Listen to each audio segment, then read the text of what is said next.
Hello বন্ধুরা, আজকে আমি দেখাবো নিরামিষ সবজি পুঁই শাক দিয়ে আলু বেগুন আর মুগ ডালের রেসিপি দেখাচ্ছি। দেখতে থাকো পুরো ভিডিওটা। পুঁই শাকটা তো কেটে নিলাম একটু লম্বা লম্বা করে, আর সবজিটাও কেটে ধুয়ে পরিষ্কার করে নিলাম। এদিকে কড়াইয়ের মধ্যে তেল দিয়ে দিয়েছি, 5 ফোড়ন দিব আর শুকনো লঙ্কা ফোড়নে দিয়েছি। সবজিটা ভেজে নিচ্ছি এখন, আলু আর বেগুনটা।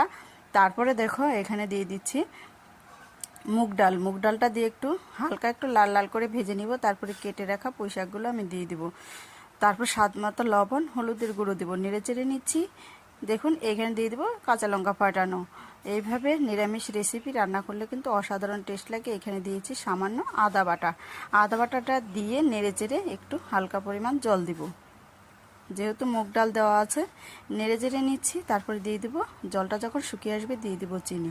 এখানে হচ্ছে গরম মশলা আর জিরে বাটা দিয়েই কিন্তু আমি নামিয়ে ফেলবো। ভিডিওটা ভালো লাগলে অবশ্যই সাবস্ক্রাইব লাইক কমেন্ট করে পাশে থাকবেন, আর একবার হলে